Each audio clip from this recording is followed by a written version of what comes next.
The Story King. They found her standing in the forest at dawn, covered in wolf blood that wasn't hers, speaking words no human should know.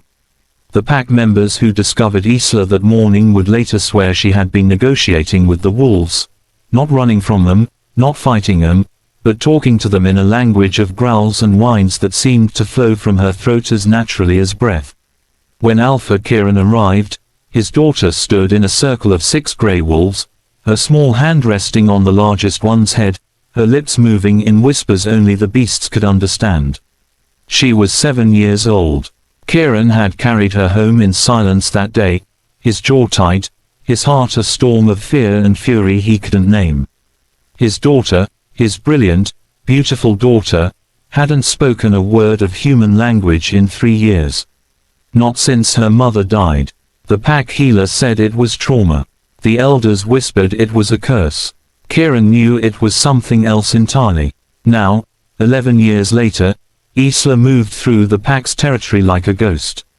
At 18, she was stunning, long dark hair that caught the light like raven feathers, eyes the color of honey, a face that could have commanded any room. But she commanded nothing. She spoke to no one. Well, no one. Just the foxes that followed her through the market. The crows that brought her shiny things. The deer that ate from her hands at the forest's edge. Every creature that couldn't betray her, couldn't leave her, couldn't die and shatter her world again. Kieran watched her from his office window as she crossed the courtyard, a red fox trotting at her heels. His chest ached with a familiar helplessness. He had given her everything, safety, freedom, protection from the pack members who called her strange, from the neighboring packs who saw her as weakness. He'd refused every suggestion to send her away, to have her fixed, to force her integration into normal pack life. But he couldn't give her what she needed most, the ability to let someone in. Alpha, his second in command, Marcus, entered without knocking. The Omega is here. Kieran's eyes narrowed. What Omega? From the Silvercrest pack. Says he has information about the hunters who've been circling our territory. Marcus hesitated. He asked specifically to see you. Something about him feels off. Off how? Can't place it, but he's waiting in the hall. The Omega was not what Kieran expected. Most Omegas carried themselves with a certain defeated air, the weight of being at the bottom of the hierarchy, of having no power, no voice. This one stood with his hands in his pockets, lean and tall, with dark hair that fell across sharp green eyes. He looked up when Kieran entered, and something flickered across his face, recognition, maybe, or challenge. Alpha Kieran. His voice was quiet but clear. Thank you for seeing me. You have 60 seconds to tell me why you're here before I throw you out. The Omega's lips quirked. Direct. I appreciate that. He pulled a map from his jacket, spreading it across the desk. Hunters. 30 of them, maybe more. They've been tracking your territory for weeks. I know their patterns, their camp locations, their weapons. And why would a Silvercrest Omega have this information? Because I've been watching them watch you. Those green eyes met his steadily. And because I have my reasons for wanting them gone. Before Kieran could respond, the door burst open. Isla stood in the doorway, her chest heaving like she'd run the entire way. But it wasn't Kieran she was staring at.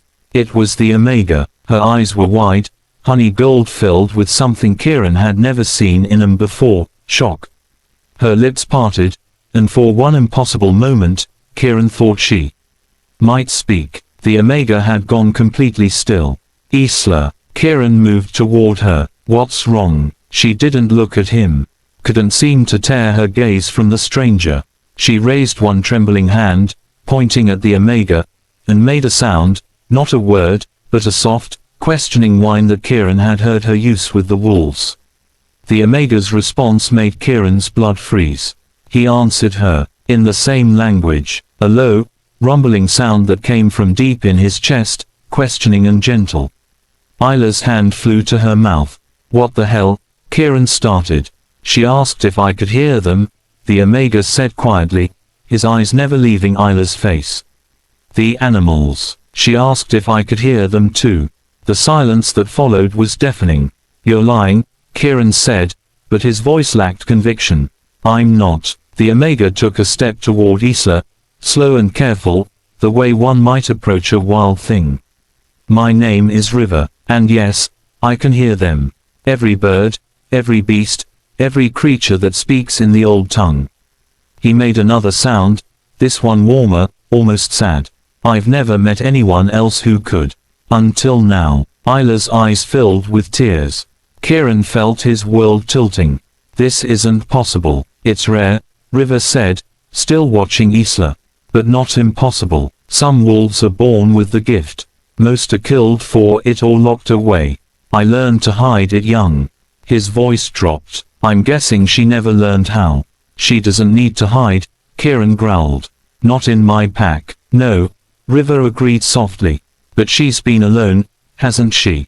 Thinking she's the only one." Isla made a broken sound and suddenly she was moving across the room, straight to River, her hands reaching for him like he was the answer to a question she'd been asking for 11 years. River caught her hands gently. "I'm real," he murmured. "I'm here." Kieran watched his daughter cry for the first time since her mother's funeral, watched her cling to this stranger like a lifeline, and felt something crack open in his chest. Pride, fear, relief, and something else, gratitude, perhaps, for the Omega who had done what Kieran, with all his power, never could. "She's not crazy," River said, looking up at Kieran while Isla pressed her face against his shoulder. "Or cursed. She's gifted, and she's been carrying it alone." "I know that," Kieran said roughly. "Do you?" River's eyes were sharp. "Because the way your pack looks at her says different." Kieran had no answer for that. Over the next 3 days, Kieran watched something extraordinary happen. River stayed, ostensibly to share his intelligence about the hunters. But what really kept him was Isla. They spent hours together, walking the forest, sitting by the stream, surrounded always by animals that gathered like pilgrims to a shrine. River spoke to the creatures in their language, and slowly, carefully, coaxed Isla to do more than just listen. He taught her that the gift wasn't a curse, that she could control it, channel it, use it, and Isla, his fierce, isolated daughter, began to bloom. Kieran found them on the 4th evening, sitting on the cliff overlooking pack territory. The sun was setting, painting everything gold and red. A young doe lay at Isla's feet, and River was laughing at something, his whole face transformed by joy. "She says you're too serious," River translated, grinning. "The doe. She says you walk around like you're carrying the whole world." Isla made a soft sound, not quite a laugh, but close. Kieran felt his throat tighten. "Maybe I am. Maybe you should put it down sometimes," River said quietly. Isla looked at her father then, really looked at him, and slowly, deliberately, she reached out and took his hand. Kieran sat down beside her, this daughter he'd protected but never quite reached, and for the first time in years, felt her lean against his shoulder. "The hunters," Kieran said eventually. "You said you have reasons for wanting them gone." River's expression darkened. "They killed my sister 2 years ago. She had the gift too. They found out, decided she was some kind of abomination." His hands clenched. "I've been tracking 'em ever since." "Then we end them," Kieran said simply. "Together." "Together," River echoed. Isla squeezed her father's hand and made a sound, agreement, determination, promise. The hunt happened 3 nights later. Kieran led his warriors with River's intelligence, and they found the hunters' camp exactly where the Omega said it would be. The battle was swift and brutal. Kieran fought like the alpha he was, ruthless, powerful, protecting what was his. But the true marvel was Isla. She stood at the forest's edge with River beside her, and she called. Not with words, but with the ancient language of tooth and claw. The wolves came, the bears came, the mountain cats came. They poured from the darkness like shadows given form, and the hunters who had thought to prey on werewolves learned what it meant to face nature itself. When it was over, when the last hunter had fled or fallen, Kieran found his daughter standing in the moonlight, covered in victory and tears, River's arm around her shoulders. "Dad," she whispered. The word was barely audible, rusty from disuse, but it shattered Kieran completely. He crossed the distance in 3 strides and pulled her into his arms, this miracle child who had finally found her voice. "I'm here," he murmured against her hair. "I'm here, sweetheart. I'm here." "I know," Isla said softly. "I know you always have been."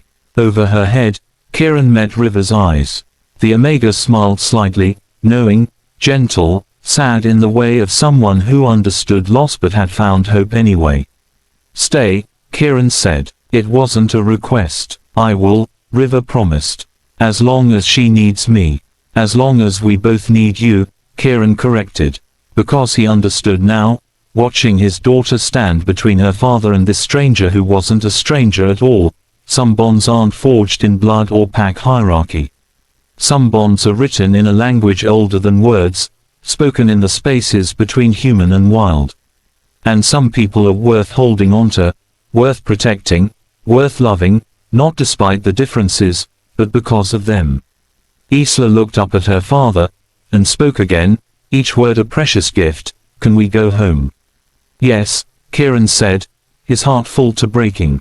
"Let's go home." Together, the 3 of them walked back through the forest, Alpha, Omega, and the girl who spoke to animals, while behind them, the wild things sang. The Story King.